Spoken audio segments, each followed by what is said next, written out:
नमस्कार और स्वागत है आप सबों का। मैं हूं रोशन मिश्रा। एनटीपीसी रेलवे का 35,000 से ज़्यादा वैकेंसीज आ चुका है और सभी लोग जो रेलवे का तैयारी करते हैं उसके लिए यह एक बेहतरीन मौका है। तो आप लोग अगर आप पहले से ही अच्छा से तैयारी कर रहे हैं तब तो कोई बात नहीं है, लेकिन उसके बावजूद आपके पास पर्याप्त समय है और इस पर्याप्त समय में भी आप अगर अच्छा करते हैं, अगर अच्छे से पढ़ते हैं और लगातार मेहनत करते हैं तो यह एक आपके लिए गोल्डन अपॉर्चुनिटी है। इसको आप कभी मिस ना करना प्लीज़। जो भी रेलवे का तैयारी करते हैं उन सबों के लिए मैं ये एक सजेशन दे रहा हूँ।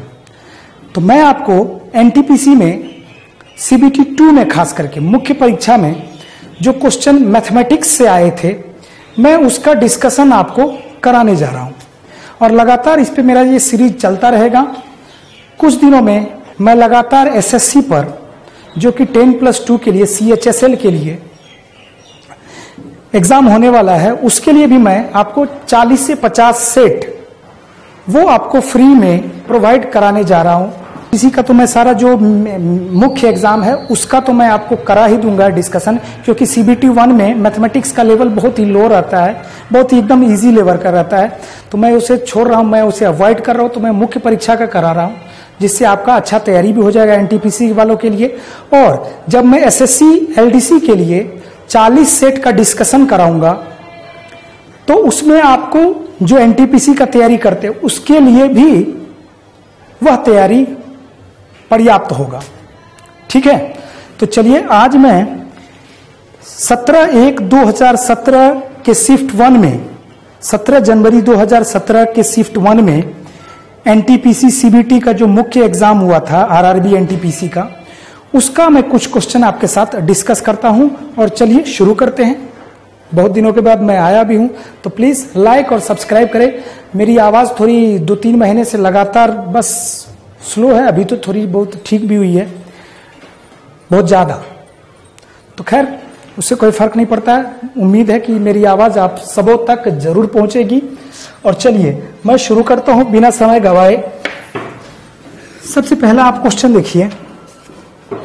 सबसे पहला क्वेश्चन है, एक समबाहुभुज के प्रत्येक बहिष्कोण का मान 9 डिग्री है तो इस समबाहुभुज की कितनी भुजाएं हैं। एक पॉलीगॉन है जिसका एक्सटर्नल एंगल जो है वो 9 डिग्री है। तो पूछ रहा क्या, तो बताना है कि समबाहुभुज की कितनी भुजाएं होती है। सबसे पहले तो आप समझ लीजिए कि exterior angle, sum of exterior angle जो होता है, सम ऑफ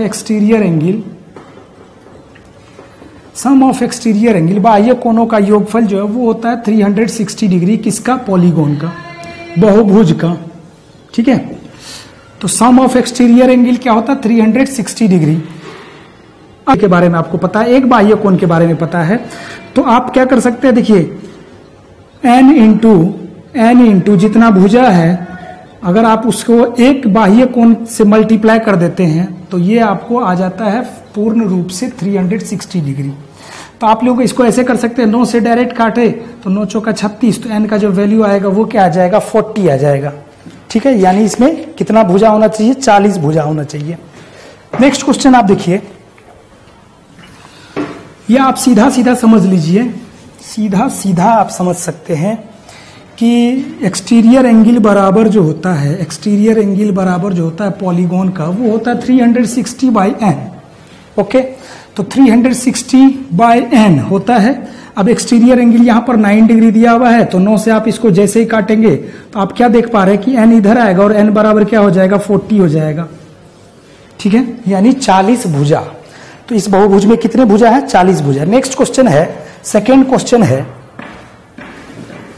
0.56 निम्न में से किसके समतुल्य है? निम्न में से 5-6 पे रेकरिंग दिया हुआ है और इसमें ऑप्शन दिया हुआ, पहला ऑप्शन है 56/100, दूसरा ऑप्शन दिया हुआ है 56/1000 और तीसरा जो ऑप्शन दिया हुआ वो दिया हुआ 56/99 और चौथा जो ऑप्शन दिया हुआ है वो दिया हुआ 560/90। तो जो थोड़ी बहुत भी तैयारी करते हैं तो वो डायरेक्ट ही इसका आंसर लगा सकते हैं 56/99। अब मैं आपको थोड़ा सा डिटेल इसका बता देता हूं कि ये आखिर आया कहां से। ठीक है, थोड़ा सा मैं इसका डिटेल बता देता हूं कि आखिर आता कहां से है। तो इसको समझने का कोशिश कीजिएगा। हालांकि इसका डायरेक्ट ही है, जैसे 0.56 है और दोनों पर रेकरिंग है। तो 56 ऐसे लिखना है और दशमलव हटाने के बाद जितना रेकरिंग है उतना 9 लिख देना है। और रेकरिंग नहीं है किसी पर भी तो और कुछ भी नहीं आएगा। अगर ऐसा आ गया 0.56 और 6 पे रेकरिंग आ गया तो आपको क्या लिखना है, 56/6 के बदले जिसपे एक डिजिट पे रेकरिंग है तो एक 9 आएगा, ठीक है। और एक 5 पे तो रेकरिंग है नहीं तो 5 के बदले आप क्या लिखेंगे, 0 लिखेंगे। और मूल ये जो 5 है इसको क्या करेंगे आप माइनस कर देंगे। तो 5 माइनस करेंगे तो इसका वैल्यू क्या आ जाएगा, 51/90 आ जाएगा, ठीक है। अब मैं थोड़ा सा इसको डिटेल से बताता हूं, थोड़ा सा डिटेल से आप समझने का कोशिश करेंगे इसे।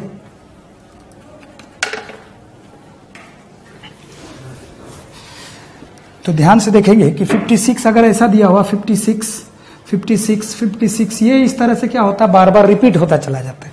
तो हम इसके बदले में एक बराबर में x मान लेते हैं और दशमलव के बाद वाला जितना भी संख्या अगर सबको हम यहां से रिमूव कर दें तो हमें वैल्यू आएगा। अभी देखिए अगर एक बार 10 से मल्टीप्लाई करेंगे तो 5.65655 बार बार रिपीट होगा। और अगर हम इसको माइनस करेंगे तो फिर तो पूरा रिपीट नहीं, रिपीटेशन को पकड़ना। देखिए 5656 रिपीटेशन को पकड़िए। तो आप ऐसा करें, इसको 100 से मल्टीप्लाई कर दे 100x, तो ये क्या हो जाएगा 56.5656 इस तरह से। अब 100x में से आप इस x को माइनस करेंगे तो 56.565656 में से ये 0.565656 ये क्या हो जाएगा, माइनस हो जाएगा। तो सिर्फ क्या बचेगा, 56 बचेगा। और 100x में से अगर x को माइनस करते हैं तो क्या बचता है, 99x बचता है। यानी x का जो वैल्यू आ जाएगा वो क्या आ जाएगा, 56/99। और यही आपका क्या हो जाएगा, आंसर हो जाएगा। निम्न में से कौन सी संख्याओं का शुद्ध आरोही क्रम है। पहला ऑप्शन दिया हुआ है 1/3, 4/15, 0.33, ठीक है। और इसी तरह से बहुत सारा ऑप्शन दिया हुआ, देख लीजिए 1/3, 0.33, मतलब इसी तीनों नंबर को बार बार क्या दे रहा है, जा रहा है सभी में, सभी ऑप्शन में। ए ऑप्शन है 2, बी ऑप्शन है, या दूसरा ऑप्शन आप समझ लीजिए, तीसरा ऑप्शन दिया हुआ है 4/15, 0.33 एंड 1/3। और चौथा ऑप्शन दिया हुआ 0.33, 4/15 एंड 1/3। तो इसमें से हमें पता लगाना है कि कौन सा ऑप्शन मेरा सही है और आरोही क्रम में, असेंडिंग ऑर्डर में है, ठीक है। तो आप समझने का कोशिश कीजिए। अगर परसेंटेज थोड़ा बहुत भी मालूम है तो बहुत बढ़िया, नहीं तो आप देखिए इसे आप क्या लिख सकते हैं, 33/100 लिख सकते हैं। किसी एक को मैं लेकर के बनाता हूं, जैसे मैं इसे 1/3, ये 4/15, ये 33/100 हो गया। 1/3 का अगर परसेंटेज के रूप में देखा जाए तो यह 33.1/3% होता है। तो एक बात तो समझ में आ गया कि इस दोनों में तो ये बड़ा है ना, तो ये बड़ा है, तो 1/3 हमेशा क्या आएगा, 0.33 के बाद ही आएगा। तो आप देखिए 1/3 हमेशा 0.33 के बाद आएगा। और ऑप्शन पे आप अगर गौर करेंगे तो ये ऑप्शन छटा गया, ये ऑप्शन यहां पर देखिए, ये ऑप्शन भी हो सकता है, ये ऑप्शन हो सकता है। थोड़ा सा हम चेक कर लेते हैं अभी, ये ऑप्शन भी हो सकता है, लेकिन यहां पर हम इस दोनों ऑप्शन में चेक कर लेते हैं। तो 4/15 लिखा हुआ, अगर आपको थोड़ा सा भी परसेंटेज का नॉलेज है तो 1/15 का वैल्यू होता है 6 and 2/3%, ओके। और यहां पर है 4/15। तो अगर हम 4 से मल्टीप्लाई कर दे दोनों तरफ तो आप देखेंगे 6 चौका 24 पूर्णांक आ जाएगा। 4 दूनी 8/3 का मतलब है 2.2/3%। यानी आप इसको ऐड करेंगे तो ये क्या आ जाएगा, 26.2/3%। और यहां से एक बात तो पता चल गया कि 4/15 सबसे छोटा है, उससे बड़ा ये है और उससे बड़ा ये है। तो मेरा जो ऑप्शन है वो परफेक्ट कौन सा है, तीसरा ऑप्शन मेरा परफेक्ट है। समझ पा रहे हैं। दूसरा भी तरीका मैं आपको जल्दी से बता देता हूं, ध्यान से देखेंगे। दूसरा तरीका मैं इसी तीनों में से आपको बताता हूं कि कैसे आपको जल्दी से सॉल्व कर लेना है अगर आपको परसेंटेज का नॉलेज नहीं है तो। जैसे 1/3 दिया हुआ, 4/15 दिया हुआ, ठीक है, 33/100 दिया हुआ।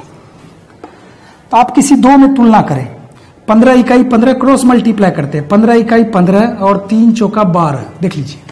तो इस दोनों में आपको कौन सा छोटा आ गया, 4/15 आ गया।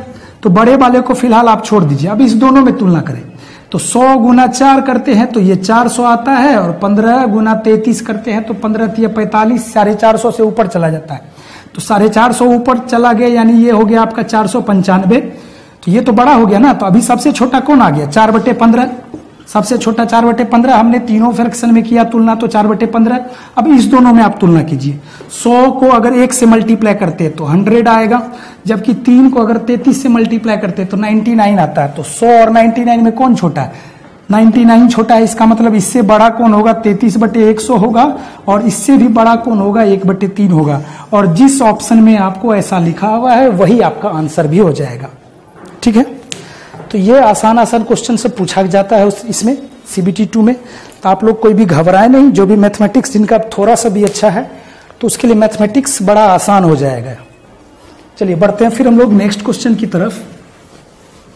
लंबवृत्तीय बेलन का आयतन, एक लंबवृत्तीय यानी एक सिलेंडर का आयतन क्या होगा अगर उसकी त्रिज्या 1 सेंटीमीटर और ऊंचाई 2 सेंटीमीटर, यानी डायरेक्ट क्वेश्चन आपसे पूछा गया है। एक सिलेंडर का वॉल्यूम ज्ञात करें, एक सिलेंडर का आयतन ज्ञात करें। तो एक सिलेंडर का जब आप आयतन ज्ञात करते हैं, वॉल्यूम ज्ञात करते हैं, तो इसके लिए चाहिए क्या सब होता है, πr²h। तो पाई का मान तो 22/7 दिया हुआ है, जबकि क्वेश्चन में जिसकी त्रिज्या 1 सेंटीमीटर है, यानी रेडियस आपको पता है 1 सेंटीमीटर है, तो 1 का स्क्वायर कर देना है, और हाइट इसका 2 सेंटीमीटर दिया हुआ, और हाइट इसका 2 सेंटीमीटर दिया हुआ। ठीक है, तो अब आप यहां पर देख लीजिए कि इसका आंसर क्या होगा।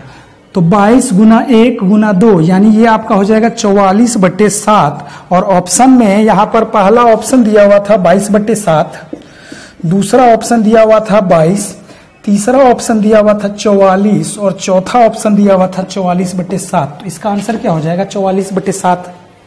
पर गुना का अर्थ जोड़ करना है, जोड़ना है, ठीक है, ये प्लस करना है। और डिवीजन का अर्थ, ये जो डिवीजन का साइन है इसका अर्थ दिया हुआ घटाओ है, यानी घटाना। अगर डिवीजन रहेगा तो घटाना है, ठीक है।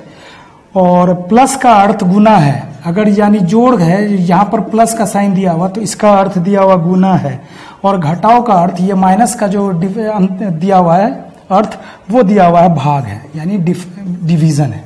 तो ऐसा अगर ऐसा साइन रहेगा तो इसका बदले में हम लोग को ये साइन का यूज करना है। और इसी पे एक क्वेश्चन दे दिया कि 20 गुना 8 division bye 8 divided by 8 minus 4 plus 2, ठीक है। तो इसका मान क्या होगा। ऑप्शन डी लिखा हुआ है, ऑप्शन लिखा हुआ है 24, दूसरा ऑप्शन लिखा हुआ है 1, तीसरा ऑप्शन लिखा हुआ 20, और चौथा ऑप्शन लिखा हुआ 0। तो आप देखिए यहां पर करेंगे क्या, तो गुना के जगह पे आप यहाँ पे प्लस करेंगे, यानी 20 प्लस क्या हो जाएगा 8, और डिवीजन के जगह पे आप माइनस करेंगे, यहाँ पर माइनस कर देंगे, और माइनस के जगह पे आप डिवीजन का साइन दे देंगे, ठीक है, और प्लस के जगह पे आप मल्टीप्लिकेशन का साइन दे देंगे। अब देखिए ये कितना आसान हो गया कि 8 को पहले 4 से डिवाइड करते, बोर्डमास का रूल अपनाते हुए पहले डिवीजन का काम करते हैं, डिवीजन का काम, फिर मल्टीप्लिकेशन का काम करते हैं, 2 दूनी क्या हो जाएगा 4 हो जाएगा, ठीक है। अब ये आ गया 20 प्लस 8 माइनस 4, तो और प्लस और माइनस जैसे ही आ जाता है तो हम लोग एक साथ इसको कर सकते हैं। तो 20 8 28, और 28 में से 4 को माइनस करेंगे तो क्या आ जाएगा 24, यानी ऑप्शन नंबर क्या हो जाएगा आपका ए हो जाएगा। समझ पा रहे बात, बहुत आसान सा क्वेश्चन रहता है हम लोग का। विष्णु ने 3 समान दूरियां 10 किलोमीटर प्रति घंटा, 30 किलोमीटर प्रति घंटा और 8 किलोमीटर प्रति घंटा की चाल से कुल 15.5 मिनट में तय की, तो तय की गई कुल दूरी ज्ञात करें। फिर से एक बार क्वेश्चन सुनेंगे। विष्णु ने 3 समान दूरियां, ठीक है, 10 किलोमीटर प्रति घंटा, 30 किलोमीटर प्रति घंटा और 8 किलोमीटर प्रति घंटा के दर से तय किया। 3 इक्वल डिस्टेंस है, ओके। और टाइम क्या दिया हुआ 15.5 मिनट में तय किया। तो कुल दूरी ज्ञात करें। पहला ऑप्शन आप देखिए, पहला ऑप्शन दिया हुआ 1 किलोमीटर, दूसरा ऑप्शन दिया हुआ 3 किलोमीटर, तीसरा ऑप्शन 4 किलोमीटर, चौथा ऑप्शन 2 किलोमीटर, ओके। तो हम लोग इस क्वेश्चन को सॉल्व करते हैं। आप देखेंगे 10 किलोमीटर, 30 किलोमीटर, 8 किलोमीटर प्रति घंटा है, तो यहाँ पर हम लोग एक ऐसा संख्या मान ले जो तीनों से कट जाए, एक्स भी मान करके हम लोग इस क्वेश्चन को सॉल्व कर सकते हैं। बट 10, 30 और 8 का एलसीएम लेना है आपको। तो सबसे पहले आपको एलसीएम भी लेने के लिए सीखना चाहिए कि 10, 30 और 8 में एलसीएम हम लोग जल्दी से कैसे लेते हैं। तो सबसे बड़ा संख्या कौन सा है 30। 30 का आप मल्टीपल देखेंगे और चेक करेंगे कि पीछे सारी संख्याओं से ये कट रही है या नहीं कट रही है। तो 30 इकाई 30 का जितना भी मल्टीपल है वो सारा 10 से तो कटेगा ही कटेगा, ठीक है। और 30 को बस हमें चेक क्या करना है, किससे 8 से। 30 दूनी 60, 8 से कटा क्या, नहीं। 30 3 90, 8 से कटा क्या, 30 चौका 120, 30 चौका 120, 8 से भी कट रहा, 15 8 120, यानी हमारा जो एलसीएम आ गया वो क्या आ गया 120 यूनिट। हम लोग ऐसा करते हैं कि इस डिस्टेंस को भी 120 यूनिट मानते हैं, इस डिस्टेंस को भी 120 यूनिट और इस डिस्टेंस को भी 120 यूनिट मानते हैं, ठीक है। तो टोटल हमारा जो डिस्टेंस हो जाएगा वो हो जाएगा 3 इंटू 120, ये हमारा टोटल डिस्टेंस हो जाएगा, क्योंकि क्वेश्चन भी हमें उसी से पूछा। अब देखिए 10 किलोमीटर प्रति घंटा की रफ्तार से अगर 120 किलोमीटर जाएगा तो आप देख पा रहे हैं कि इसको 12 आवर का टाइम लगेगा। 30 के हिसाब से जाएगा तो इसको 4 आवर का टाइम लगेगा। 8 के हिसाब से जाएगा तो 15 आवर का टाइम लगेगा। सबको जब हम लोग ऐड करते हैं तो आता है 31, और 31 ये आवर के रूप में दिया हुआ है, ठीक है। लेकिन क्वेश्चन में हमें दिया हुआ है 15.5 मिनट। तो हम लोग ऐसा करते हैं, इस मिनट को क्या करते हैं, आवर में चेंज कर लेते हैं, और आवर में जैसे ही चेंज करेंगे तो 60 से डिवाइड करना पड़ता है। तो 31 यूनिट रिप्रेजेंट करता है 15.5/60 को। तो एक बराबर क्या हो जाएगा आपका 15.5/60 इंटू 31, ओके, सॉरी नीचे आ जाएगा ना, इंटू 31, ओके। अब 3 इंटू 120 निकालते हैं। आप यहां से देखिए, इसको अगर आप हटा भी देते हैं तो नीचे में 10 आएगा, और 31 से ये 5 बार में कट जाएगा, और 5 से ये 2 बार में कट जाएगा। आप क्या देख पा रहे हैं कि 1 क्या हो जाएगा 120, जबकि 3 गुना 120 है मेरा टोटल डिस्टेंस। तो 3 गुना 120 में 120 कटेगा, तो आपका जो आंसर आएगा वो क्या आ जाएगा 3 किलोमीटर, यानी ऑप्शन नंबर 2 ये आपका आंसर होगा, ठीक है। चलिए उम्मीद करते हैं कि ये आपको समझ में आ गया होगा। पढ़ते हैं हम लोग नेक्स्ट क्वेश्चन की तरफ। एहसान कमल से 2 गुना दक्ष कामगार है। मतलब होता है कि एहसान कमल से 2 गुना डबल इफिशियंट है, ठीक है। एक एहसान नाम का कोई व्यक्ति है जो कमल से 2 गुना इफिशियंट है। इफिशियंसी में अगर आप देखेंगे तो एहसान कमल से 2 गुना इफिशियंट है, यानी इफिशियंसी का रेशियो एहसान और कमल का 2:2 क्या होगा 1 होगा। दोनों मिलकर एक काम को 29 दिनों में करते हैं। एहसान और कमल जब दोनों मिल जाते हैं तो इस काम को 29 दिनों में करते हैं।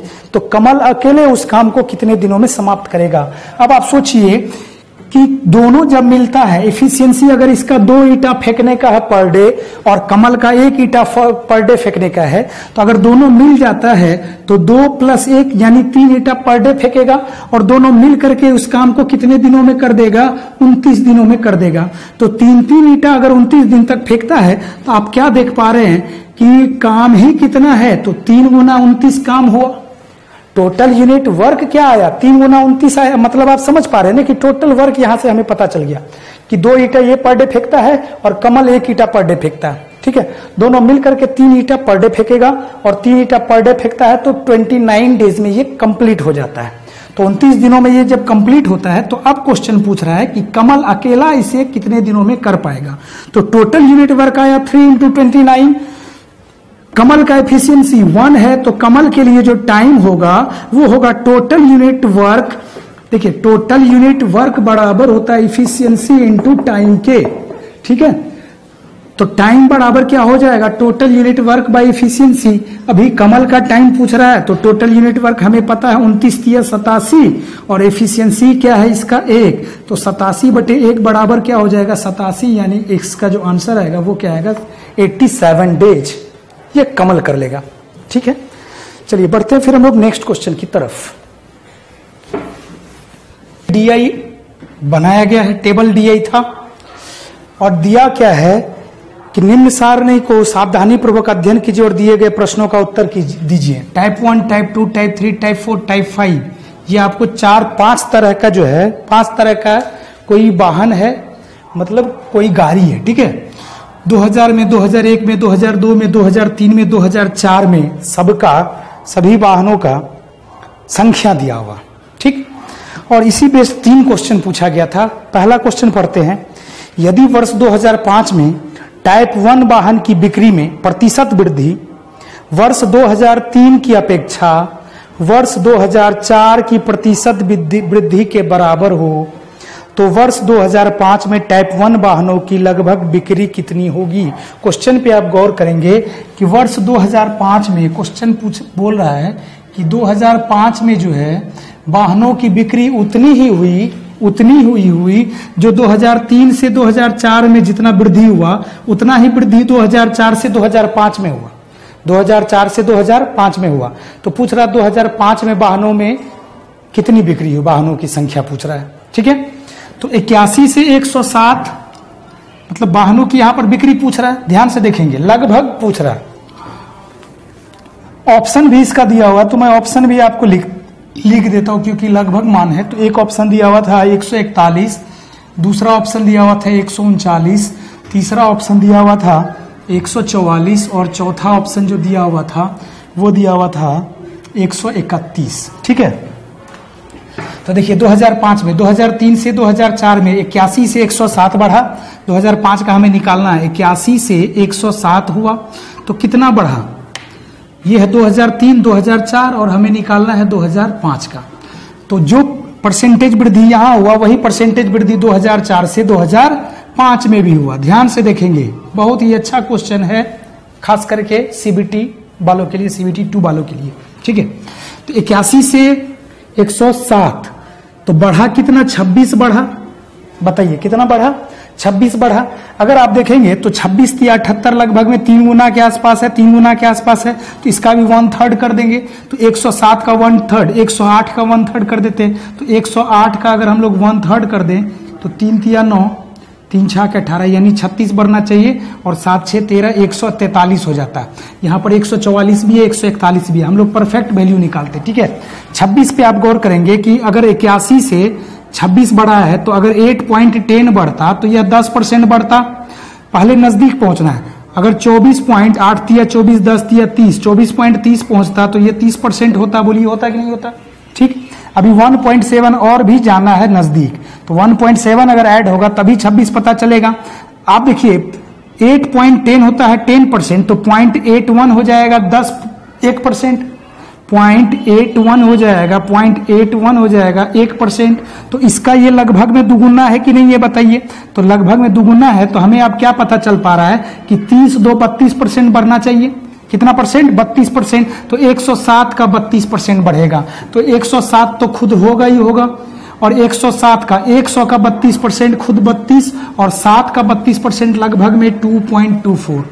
7 का 32%, 7 का 32%, 7 गुना 3 30, 210 और 7 दूनी 14, 224/100 लगभग में 2.24 के आसपास। ठीक है, अब आप इसे ऐड कर देते, तो 32 2 34, 34 में अगर 7 को जोड़ते हैं तो 141.24 आता है। बोलिए आता है कि नहीं आता। तो लगभग में 141 के आसपास, यानी इसका जो ऑप्शन होना चाहिए वो क्या होना चाहिए, ए होना चाहिए। बात आ रहा समझ में। दूसरा क्वेश्चन देखिए क्या दिया हुआ था। दूसरा क्वेश्चन दिया हुआ था डीआई का, इस सेट का जो दूसरा क्वेश्चन दिया हुआ था वो दिया हुआ था, वर्ष 2003 में टाइप 1 वाहनों की बिक्री की संख्या वर्ष 2002 में बेचे गए कुल वाहनों की संख्या का लगभग कितना प्रतिशत था। तो टाइप 1 वाहन 2003 में, टाइप 1 वाहन 2003 में 81 और 81 का परसेंटेज पूछ रहा है 2002 में बेचे गए कुल वाहनों की संख्या। तो 2002 में बेचे गए कुल वाहनों की संख्या, इसे आपको क्या करना पड़ेगा, ऐड करना पड़ेगा। लेकिन ऐड जो किया जाता है वो ढंग से अगर किया जाए, अगर ढंग से ऐड किया जाए तो बहुत अच्छा रहेगा। देखिए यहां से हम ऐसा करते हैं, ये 72 है और ये 79 है। आप यहां से 79 के बदले एक यहां से ले लीजिए, एक यहां से लेते हैं तो 80, और 80 + 70 करते हैं तो 150, और यहां पर एक बचा तो 151 हुआ।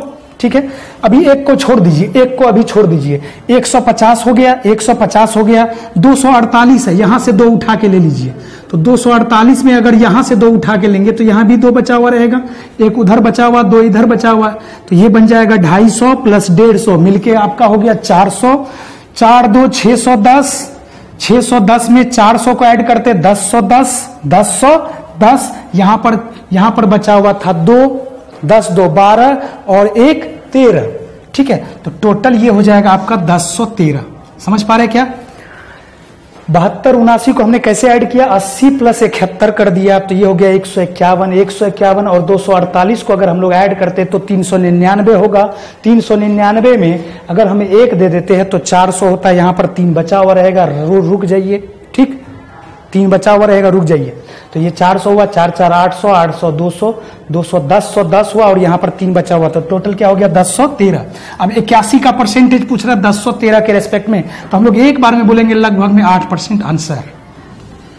अरे 80 है, और देखिए 1013 है, बहुत नजदीकी वैल्यू है, 1000 का आसपास, ये 80 के आसपास। तो 80 अगर 1000 में 80 बटे अगर हम लोग 1000 करते हैं तो क्या आप ये देख पा रहे क्या, 8 बटे 100, और लगभग में क्या है, इसका आंसर हो जाएगा 8%। और आप देखेंगे तो इसका जो ऑप्शन दिया हुआ, 3 ऑप्शन दिया हुआ है। पहला ऑप्शन दिया हुआ था 8%, दूसरा ऑप्शन दिया हुआ था 9%, तीसरा ऑप्शन दिया हुआ था 10%, और चौथा ऑप्शन दिया हुआ था 11%। तो इसका जो आंसर हो जाएगा वो क्या हो जाएगा, 8%। ठीक है, समझ पा रहे बात को। चलिए बढ़ते हम लोग नेक्स्ट क्वेश्चन की तरफ। डीआई का जो लास्ट क्वेश्चन था वो क्या था, बोला निम्नलिखित में से किस वर्ष में बेचे गए टाइप 2 वाहनों की संख्या उस वर्ष बेचे गए टाइप 5 वाहनों की संख्या का लगभग 25% है। बोला किस वर्ष टाइप 2 वाहनों की संख्या का जो परसेंटेज है टाइप 5 वाहन के संख्या का लगभग में 25% है। यानी हम कह सकते हैं 25% है टाइप 2 वाहन की संख्या टाइप 5 के वाहन का 25% है।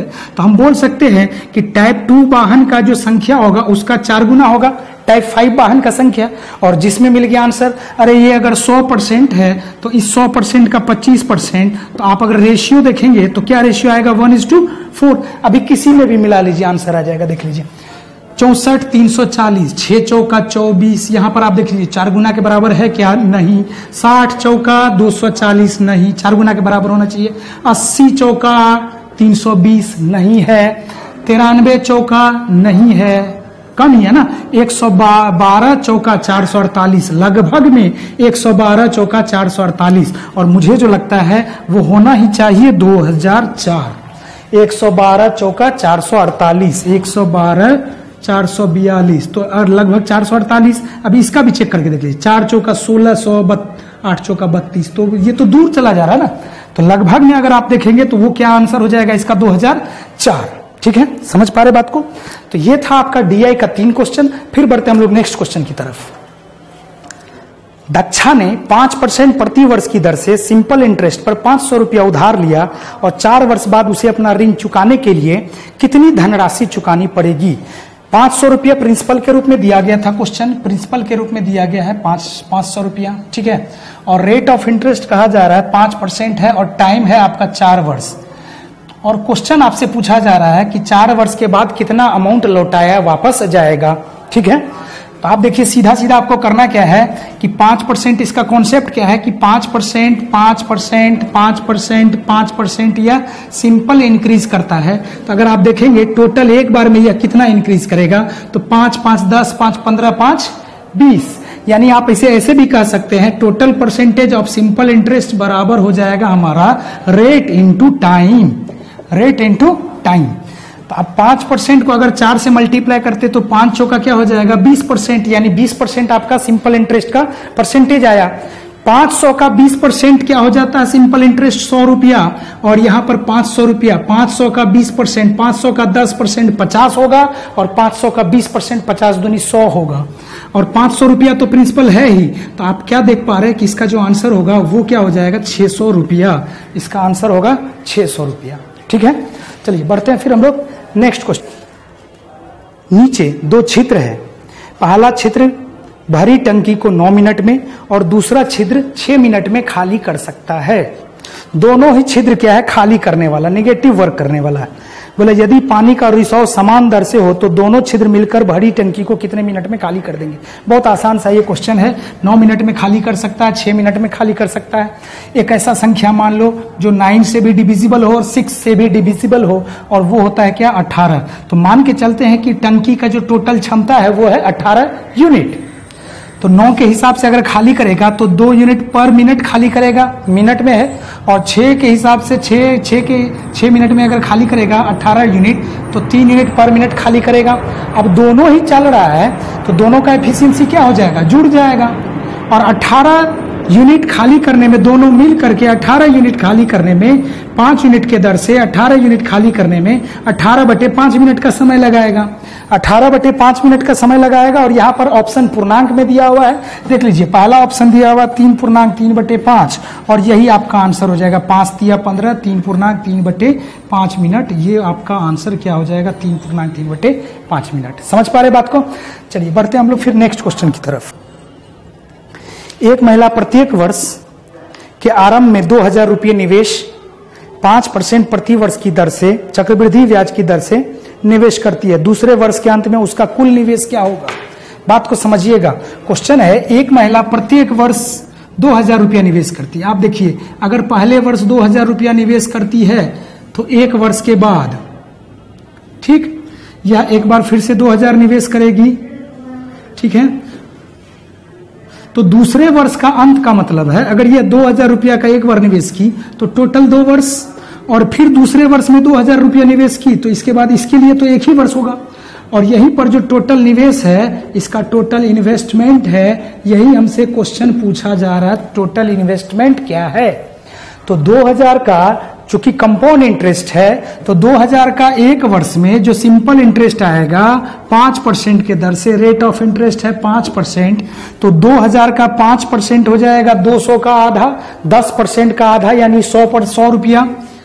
ये देखिए सिंपल इंटरेस्ट 100 रुपया, और इस 100 इंटरेस्ट का भी इंटरेस्ट अगर आप देखेंगे तो 100 का 5% यानी 5 आएगा। तो इस 2,000 का तो इतना आएगा इंटरेस्ट, कंपाउंड इंटरेस्ट, और इस 2,000 का चूंकि एक ही वर्ष के लिए है, एक ही वर्ष के लिए है, तो यहां पर से एक ही वर्ष के लिए आप क्या देख पाएंगे, तो 2,000 का तो 100 ही रुपया आएगा ना। तो टोटल आप यहां पर चेक कर लीजिए कि कितना यह इन्वेस्ट कर रही है। तो 2,000 प्लस 2,000 मिलके हुआ 4,000, 100, 200, 300 यानी 4,305 रुपया। तो यहां जो आपका आंसर हो जाएगा वो हो जाएगा 4,305 रुपया, ठीक है। ये आपका क्या हो जाएगा, आंसर हो जाएगा। चलिए 2, 3 और 6 का चतुर्थ अनुपात ज्ञात करें। 2, 3, 6 का चतुर्थ अनुपात ज्ञात करें। मैं आपको तीनों अनुपात के बारे में ज्ञात करा देता हूं। देखिए, अगर 3 तरह का हम लोग प्रोपोर्शन देखते हैं, mean proportion, third proportion and fourth proportion. Mean proportion यानी मिडिल वाला गायब है। जैसे देखिए, मीन प्रोपोर्शन अगर निकालना हो तो ए का रेश ए बी का मीन प्रोपोर्शन निकालना है, ए बी का थर्ड प्रोपोर्शन निकालना है, और फोर्थ प्रोपोर्शन में 3 टर्म आपको दिया हुआ रहेगा, ए बी सी का फोर्थ प्रोपोर्शन निकालना है। पहले मैं मीन बता देता हूं, फिर थर्ड और फिर फोर्थ। तो ए का रेशियो जो एक्स के साथ है वही रेशियो एक्स का बी के साथ है। तो आप क्या देख पाएंगे कि एक्स इंटू एक्स बराबर हो जाएगा A into B. Product of extreme बराबर प्रोडक्ट ऑफ मीन के होता है। बाह्यों पदों का गुणनफल बराबर होता है अंतः पदों के गुणनफल के। तो हम लोग x इंटू एक्स बराबर ए इंटू बी, यानी मीन प्रोपोर्शन अगर निकालना होगा तो एक्स स्क्वायर बराबर ए बी होता है। तो x बराबर क्या हो जाएगा, square root of a b. अगर मीन प्रोपोर्शन बोलेगा तो सीधा सीधा क्या करेंगे, जो दोनों टर्म दिया हुआ रहेगा उसको मल्टीप्लाई करेंगे और उसका क्या करेंगे, आप स्क्वायर रूट निकाल लेंगे, ठीक। अगर आपको दिया हुआ रहेगा थर्ड प्रोपोर्शन निकालने के लिए, तो देखिए ए का रेशियो जो बी के साथ है, जो रिलेशन बी के साथ है वही रिलेशन बी का एक्स के साथ है। तो ये आपका थर्ड प्रोपोर्शन हो जाएगा, b into b, b square होगा, और ए इंटू एक्स, यानी एक्स बराबर हो जाएगा बी स्क्वायर बटे ए। तो ये आपका क्या निकल जाएगा, थर्ड प्रोपोर्शन निकल जाएगा। और फोर्थ प्रोपोर्शन अगर आपसे क्वेश्चन पूछा जा रहा है, फोर्थ प्रोपोर्शन क्या होगा, तो ए बी सी का, तो सीधा आप करेंगे a ratio b proportion c ratio x, यानी एक्स बराबर हो जाएगा b into c by a. तो यहां पर क्वेश्चन आपका दिया हुआ है कि 2, 3, 6 का चतुर्थ अनुपात ज्ञात करें। 2, 3 और 6 का चतुर्थ अनुपात ज्ञात करें। 6 या 18 बटे 2 करेंगे तो आपका जो आंसर आएगा वो क्या आ जाएगा, 9 आ जाएगा। मीन प्रोपोर्शन को, मीन वाले को मल्टीप्लाई कर देना है और जो बचा हुआ उससे डिवाइड कर देना है। तो ये आपका चतुर्थ अनुपात का आंसर हुआ, ठीक है। चलिए नेक्स्ट क्वेश्चन देखिए। नेक्स्ट क्वेश्चन है, श्रीमान मूर्ति ने एक स्कीम 16,000 रुपये का निवेश किया। एक स्कीम में 16,000 रुपया निवेश किया। श्रीमान कोई मूर्ति है, उनका नाम है। उन्हें परिपक्वता पर कितनी धनराशि मिलेगी यदि उसने 20% प्रति वर्ष की दर से तिमाही संयोजित चक्रवृद्धि ब्याज पर 9 महीने के लिए निवेश किया हो। 16,000 रुपया निवेश किया गया, यानी प्रिंसिपल आपका दिया हुआ है, प्रिंसिपल आपका दिया हुआ 16,000 रुपया, प्रिंसिपल आपका दिया हुआ है 16,000 रुपया। 9 महीने के लिए निवेश किया, 9 मंथ्स के लिए निवेश किया जा रहा है, ठीक है। और यहाँ पर रेट ऑफ इंटरेस्ट जो दिया हुआ वो है 20% पर एनम, ध्यान से सुनना, क्या है? Per annum. Rate of interest हमेशा पर एनम ही होता है अगर आपको कोई भी तिमाही छमाही ना दिया हो, लेकिन क्वेश्चन में दिया हुआ है तिमाही संयोजित होता है। मतलब इंटरेस्ट पर इंटरेस्ट जो लगना शुरू होता है वो कब से शुरू हो जाता है? 3 महीने के बाद से ही शुरू हो जाता है।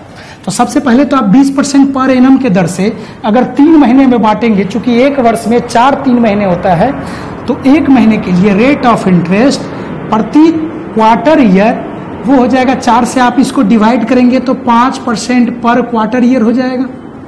बात समझ पा रहे हैं क्या? 20% पर एनम है तो 3 महीने के लिए इसका जो रेट ऑफ इंटरेस्ट हो जाएगा वो हो जाएगा 5%, यानी पर क्वार्टर ईयर इसका रेट ऑफ इंटरेस्ट होगा 5%। ठीक है। टाइम आपको दिया हुआ 9 महीने, चूंकि 3 महीने हो रहा है तो इसके हिसाब से आप देखेंगे कि 3 तिमाही हो जाएगा इसका टोटल टाइम। 3 तिमाही यानी 3 क्वार्टर ईयर, 3 क्वार्टर ईयर इसका टाइम हो जाएगा। और यहाँ पर प्रिंसिपल दिया हुआ है तो क्वेश्चन हमसे पूछ रहा है चक्रवृद्धि ब्याज इसका क्या होगा, या टोटल अमाउंट इसे कितना लौटाना पड़ेगा। तो आप देखिए दोनों ही चीज मैं निकाल के आपको दिखाता हूं कि चक्रवृद्धि ब्याज क्या होगा और अमाउंट क्या होगा। ध्यान से देखेंगे आप कि 3 तिमाही तो 16,000 का 5% अगर पहले 3 महीने के लिए है तो 5%, 16,000 का 10% कितना होगा? 1600, और 5% हो जाएगा 800। तो 800, 800 और 800 ये जो तीनों होगा, ये जो हमने तीनों लिखा 800 पहले 3 महीने के लिए, अगले 3 महीने के लिए 800 और अगले 3 महीने के लिए 800। तो 3 तिमाही के लिए मैंने एक तरह से आप देखेंगे तो सिंपल इंटरेस्ट मैंने लिखा। अब इंटरेस्ट पर भी इंटरेस्ट लगेगा तो इस 800 का 5% यानी 40 रुपया ये लगेगा दूसरे तिमाही में, और इसी 800 का 5% वो तीसरे तिमाही के लिए लगेगा, यानी यहां भी 40 रुपया। इस 800 का तीसरे तिमाही के लिए 40 और इस 40 का 5% लगेगा, जो कि होता है क्या? आपका 2। तो टोटल कंपाउंड इंटरेस्ट हो जाएगा 8 8 16 16 8 24, 40 40 40 120 यानी 2520 अब प्लस 2, तो टोटल कंपाउंड इंटरेस्ट हो जाएगा 2522। और अमाउंट अगर आप इसी में ऐड कर देंगे तो 18,522 रुपया ये आपका क्या हो जाएगा? अमाउंट हो जाएगा। आप समझ पा रहे हैं क्या? वहां तक फ्रेम में तो आ रहा है ना? चलिए फ्रेम में अगर नहीं आ रहा है तो आप इसे लिख लीजिए 2522। कंपाउंड इंटरेस्ट जो मैंने निकाला है वो क्या है? 2522, और अमाउंट जो हुआ है वो हुआ 18,522 रुपया। ठीक है, दोनों को हमने क्या किया? ऐड कर दिया। को 6% प्रॉफिट और उसी वस्तु को 4% प्रॉफिट पर जो विक्रय मूल्य का अंतर है वो है 3 रुपया। तो दोनों विक्रय मूल्य का रेशियो ज्ञात करें। जब रेशियो पूछा तो 3 रुपया से कोई लेना देना नहीं है। 6% का अगर प्रॉफिट हुआ है तो इसका प्रॉफिट परसेंट जोड़ देंगे कॉस्ट प्राइस में, तो टोटल इसका सेलिंग प्राइस हो जाएगा 106%। और एक बार बोला जा रहा है 4% का प्रॉफिट उसी वस्तु को, इसीलिए उसी वस्तु पे अगर 4% का प्रॉफिट तो वो क्या हो जाएगा? 104%। अब इसका रेशियो पूछा गया है तो क्या अब आप इसका रेशियो नहीं निकाल सकते क्या? 53:2 क्या हो जाएगा? इसका आंसर 52 हो जाएगा। समझ पा रहे हैं? चलिए नेक्स्ट क्वेश्चन। श्रीमान किरण ने एक बस को 15% की लॉस पर 18,700 रुपया में बेचा। श्रीमान किरण है जो 15% लॉस पर एक बस को 18,700 रुपये में बेचा। ठीक है, और 15% का प्रॉफिट चाहिए तो उसे कितने में बेचना पड़ेगा? ध्यान से देखिए, ध्यान से आप देखेंगे इसे। 15% लॉस का मतलब हो जाएगा सीधा 85%। अभी 85% बराबर हो जाएगा 18,700। ओके, और 15% प्रॉफिट का मतलब हो जाएगा 115%। तो 115% पे एक बार में ही आंसर इसका आ जाएगा। अगर आप इसे चाहते थोड़ा और भी शॉर्टकट तो आप इस दोनों का ही रेशियो निकाल लें। 5 से जब आप इसे डिवाइड करेंगे तो ये 17 आएगा, और 5 से जब आप इसे डिवाइड करेंगे तो ये 23 आएगा। ओके, तो 17 बराबर 18,700, तो 1 यूनिट बराबर आ जाएगा, देख लीजिए आप 1100। तो 23 यूनिट बराबर क्या हो जाएगा? 23 गुना 1100, और 23 को अगर 11 से गुना करना हो तो 3 2 5 बीच में लिखते हैं, फिर 3 बाद में, 2 पहले, यानी ये आपका आंसर हो जाएगा 25,300।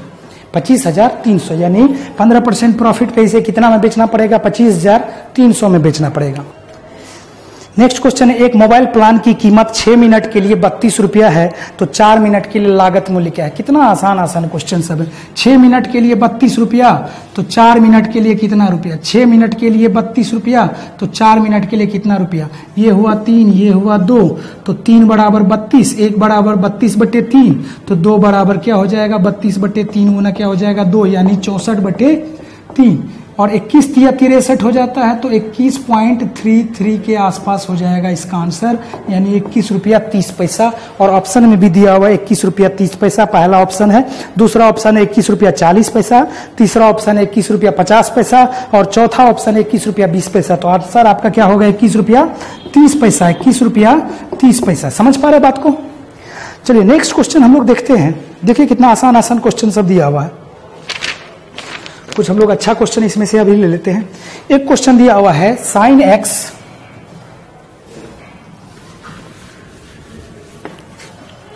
देखिए एक क्वेश्चन दिया हुआ है आपका sin x बराबर है 4/5। तो क्वेश्चन पूछा जा रहा है cosec x plus cot x बराबर क्या होगा? और ऑप्शन आपका दिया हुआ इस प्रकार से 31/12, दूसरा ऑप्शन है 35/12, तीसरा ऑप्शन है 2, चौथा ऑप्शन है 1/2, ऐसा। ठीक है, अब देखिए, तो sin x बराबर 4/5 पूरा का पूरा ट्रिगोनोमेट्री राइट एंगल ट्रायंगल पर ही निर्भर करता है। इसे परपेंडिकुलर हम लोग लंब कहते हैं, इसे बेस यानी आधार कहते हैं, इसे हाइपोटेनियस यानी हम लोग कर्ण कहते हैं हिंदी में। तो कभी भी साइन थीटा बराबर होगा, साइन थीटा बराबर कभी भी होगा तो परपेंडिकुलर बटे हाइपोटेनियस होगा, यानी P बाई क्या होगा? H होगा। ओके, P बाई क्या होगा? H होगा। ठीक है, और cos थीटा यहां पर हमें निकालना cos x, तो cosec x हो जाता है sin x का sin थीटा का इनवर्सली प्रोपोर्शनल, यानी हम लोग बोल सकते हैं cosec थीटा बराबर H बटे क्या होता है? P होता है। और cot थीटा का मतलब होता है tan थीटा का उल्टा इनवर्सली प्रोपोर्शनल, तो tan थीटा बराबर आपका हो जाता है P बाई B, तो cot थीटा बराबर क्या हो जाएगा आपका? B by P। ओके, अब आप यहां पर देखिए कि साइन थीटा बराबर 4/5 दिया हुआ है, तो अगर परपेंडिकुलर 4 होता है तो हाइपोटेनियस क्या होगा? 5, 4, 5। तो ट्रिपलेट अगर आपको थोड़ा सा भी पता है, या कर्ण का स्क्वायर माइनस लंब का स्क्वायर, 5 का स्क्वायर माइनस 4 का स्क्वायर यानी 16, 25 में से 16 माइनस होगा तो बचेगा 9, और 9 का स्क्वायर रूट निकालेंगे, बेस क्या आएगा आपका? 3 आएगा।